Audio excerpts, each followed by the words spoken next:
Kamu berbagi cerita sama aku yuk. Kita mulai sekarang ya.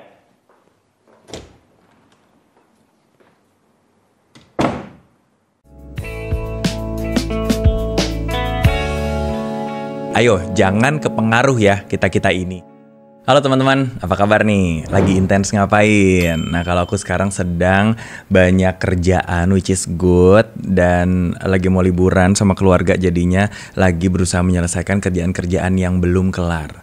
Nah, episode monolog kali ini aku mau bahas mengenai adanya peraturan-peraturan penting dalam kehidupan yang nggak tertulis. Maksudnya peraturan biar kita makin tahu diri. Kira-kira apa nih? Kamu langsung kepikiran apa kira-kira ya? Ya, hal yang pertama yang aku pikirin dan sepertinya mau aku share sama teman-teman adalah pertama, jangan memesan makanan atau minuman yang harganya lebih mahal dari seseorang yang mentraktir kamu.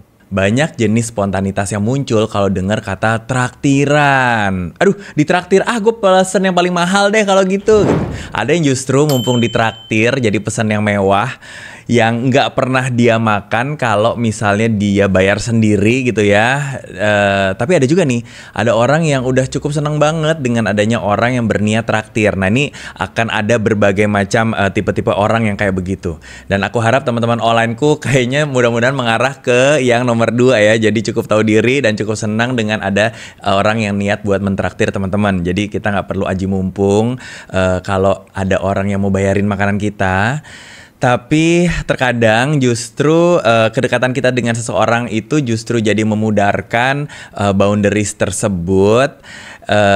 Tapi ingat nih teman-teman, apapun yang kita mau pesan saat itu pastikan teman kamu menyetujuinya. Misalnya, ya udah deh, gue bayarin kali ini beneran nih, beneran. Ya udah gue pesan ini boleh nggak gitu ya, misalnya kayak gitu. Atau tunggu deh sampai dia pesan makanannya apa, and then kita pesan harga di bawah makanan dari yang dia makan. Tetapi kalau misalnya dia bilang, aku pengen kamu nyobain makanan yang ini deh, ini tuh enak banget. Oke, kita pasrah. Berarti kita punya teman yang hatinya sangat baik. Hal selanjutnya adalah etika ketika janjian. Ayo, kamu seseorang yang on time gak nih teman-teman? Gak sedikit juga orang yang on time jadi gak on time karena melihat temen yang janjian sama dia tuh si tukang telat. Misalnya aku janjian sama si Tony gitu ya. Si Tony tuh tukang telat, ya udah deh gue telatin aja gitu. Tapi buat aku adalah enggak ya, karena itu akan menurunkan nilaiku sendiri sebagai seorang didit yang biasanya 15 menit sebelumnya tuh udah nyampe gitu loh. Jadi ayo jangan kepengaruh ya kita-kita ini gitu. Jangan sampai kepengaruh sama siapapun, dia orangnya telat, dia orangnya punctual, kita harus tetap menjadi diri kita sendiri. Usahakan tetap on time. Biarpun orang yang kita ajak janjian ini terkenal tukang ngaret. Kalau janjian jam 7, kalau buat aku sih, apalagi Capricorn yang insek banget kalau misalnya temen yang diajak janjian, gue udah nyampe ya gitu. Lah, kan kita jam 7 gitu. Padahal aku udah kayak 7 kurang 15 tuh pengen nyampe sana. Iya nih gue mau datang duluan soalnya gitu. Jadi, padahal tetap aja sih aku nyampe sana jam 7 kurang gitu. Tapi aku deg-degan banget karena melihat temanku tuh jam 7 kurang 15 udah nyampe sana gitu.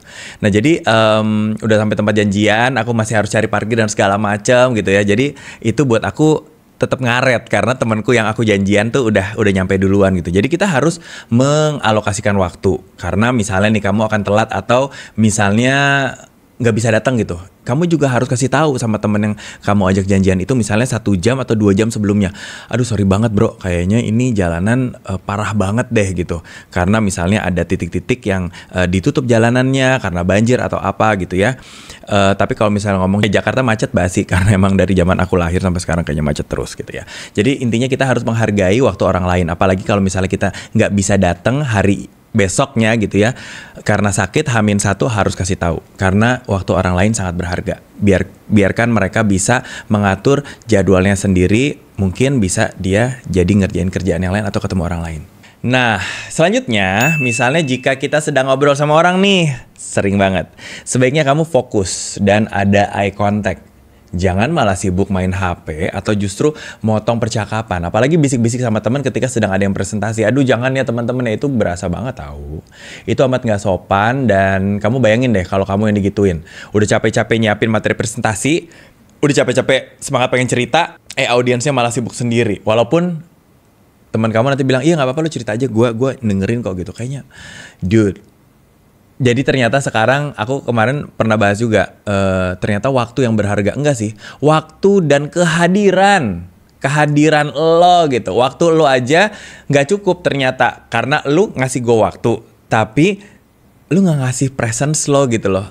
Lo hanya ada depan gue, tapi lo sibuk bersosmed atau ngerjain yang lain lah, whatever. Nah kemudian selanjutnya adalah peraturan umum ketika kita sedang nebeng seseorang nih. Jangan lupa tawarkan kontribusi kamu, bisa berupa gue isiin itu lo deh gitu, atau uang parkiran dari gue deh gitu ya, atau patungan buat beli bensin.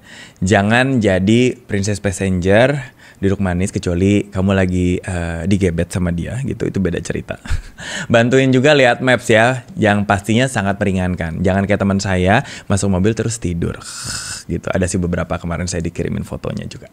Nah, peraturan umum apa yang belum kita bahas di sini tulis di kolom komentar, dan sampai ketemu di monolog selanjutnya.